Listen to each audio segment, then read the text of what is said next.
Salut à toi, j'espère que tu vas bien aujourd'hui. Dans la vidéo d'aujourd'hui, on va parler des possibilités d'évolution et de reconversion qui existent pour les sages-femmes, à la fois dans le secteur du soin, mais également en dehors du secteur de la santé. Bien souvent, lorsqu'on évolue dans le secteur du soin justement et de la santé, on a la croyance qu'on ne peut rien faire d'autre, qu'on ne sera pas capable de s'orienter vers d'autres secteurs et que notre champ des possibles est finalement assez restreint. Et pourtant, en tant que sage-femme, tu vas développer plein de compétences et de savoir-être qui sont transversales et qui peuvent te permettre d'évoluer professionnellement. Donc dans cette vidéo, on va balayer les secteurs vers lesquels tu peux évoluer.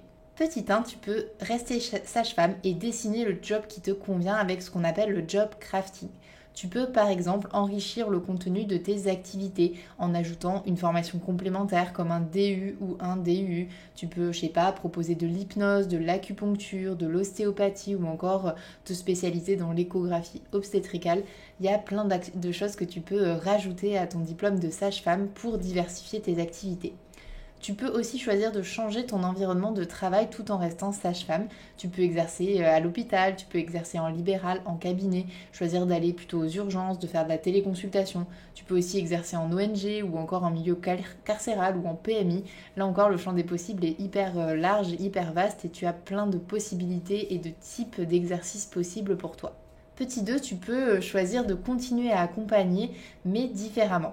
Tu peux par exemple choisir de t'orienter vers les MAC, les médecines alternatives et complémentaires, par exemple la naturopathie, la phytothérapie, la sophro, la réflexologie ou encore l'art-thérapie. Il y en a d'autres, mais en tout cas tu as un panel assez large de médecines alternatives et complémentaires vers lesquelles tu peux t'orienter. Tu peux aussi choisir de faire de l'accompagnement et du consulting, comme par exemple de l'accompagnement à la parentalité. Tu peux devenir consultante en lactation, consultante en sommeil du nourrisson, sexologue. Il y en a d'autres encore, mais ce sont des exemples.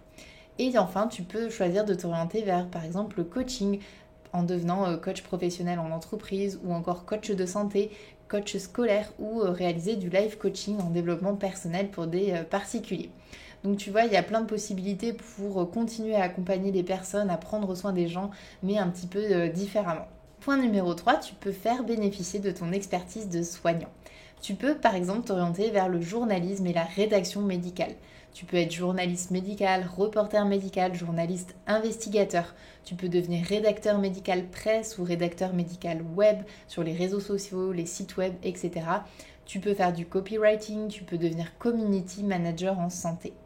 Tu peux aussi choisir de t'orienter vers la formation en devenant par exemple formateur ou formatrice dans les écoles de santé comme les IFSI, les IFAS, en école de sage-femme. Tu peux exercer aussi en lycée professionnel, en entreprise, dans des organismes de formation ou encore avec des particuliers. Et là, ça peut être intéressant de le faire sur des sujets qui sont en lien justement avec la santé, comme par exemple la prévention des risques psychosociaux ou encore la prévention des troubles musculo-squelettiques, l'hygiène de vie, l'intégration du handicap, la santé au travail, les violences professionnelles, des sujets sur lesquels en tout cas tu es à l'aise et vers lesquels tu peux t'orienter dans de la formation, que ce soit en école de santé, en entreprise, pour des particuliers, des organismes de formation, etc. Il y a plein de possibilités. Tu peux également choisir de t'orienter vers l'entreprise et les ressources humaines. Là encore, en faisant du lien avec ta profession et ton métier de sage-femme. Tu peux par exemple être chargé de mission RH dans le secteur de la santé.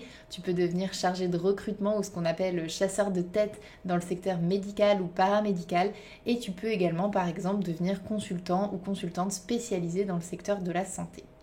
Point numéro 4, tu peux également t'orienter vers ce qui est management et direction d'établissements de santé ou d'établissements médico-sociaux ou encore d'établissements d'accueil du jeune enfant. Par exemple, tu peux être directeur ou directrice d'IFSI, d'école, de maison maternelle, de crèche, de micro-crèche, de PMI. Tu peux être aussi sage-femme coordinatrice ou sage-femme cadre.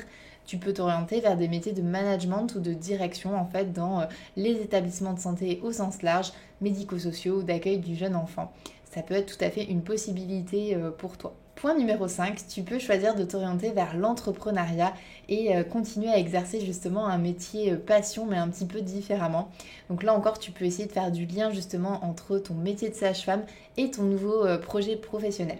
Ça peut être par exemple devenir fondateur ou fondatrice de start-up, notamment par exemple en e-santé avec des applications, des sites web. Tu peux faire de l'infoprenariat, donc ça c'est un entrepreneur mais qui vend son information, qui vend son savoir sur un domaine spécifique à travers ses propres produits en fait, donc des e-books, des formations, des vidéos, ça peut être des podcasts, etc. Tu peux t'orienter par exemple dans de la prestation de service et là encore faire du lien avec ce domaine dont tu es issu, qui est le métier de la santé et notamment ton métier de sage-femme. Par exemple, tu peux créer une entreprise de nurse de nuit, tu peux faire une création de micro-crèches, de maisons de naissance, de maisons périnatales. Tu peux également faire de la vente de produits en lien avec la périnatalité ou de la vente de matériel médical, etc., etc. Le champ est hyper vaste. Là encore, tu as plein de possibilités. Tu peux aussi choisir de faire de l'entrepreneuriat, donc complètement autre chose, et de t'éloigner complètement de la santé. C'est pas exclu. Tu peux par exemple faire de la gestion de chambre d'hôtes, devenir agent immobilier. Tu peux aussi t'orienter vers les commerces de bouche, comme la restauration, la boulangerie, la pâtisserie, etc. Comme je te disais, là tu as plein de possibilités qui s'offrent à toi dans l'entrepreneuriat. Et c'est un petit peu en fonction de ce qui t'attire, de ce qui te passionne. Voilà, on arrive à la fin de cette vidéo, j'espère qu'elle t'a plu, j'espère qu'elle sera utile. Si actuellement tu te questionnes justement sur ton avenir professionnel, si tu envisages de faire un bilan de compétences, n'hésite pas à réserver un rendez-vous gratuit de 30 minutes avec moi pour en savoir plus sur le programme Maître Reconversion. Je te mettrai le lien justement en description pour pouvoir réserver ton rendez-vous. N'hésite pas également à visiter notre site web au www.med-reconversion.com. Je te dis à très vite dans la prochaine vidéo.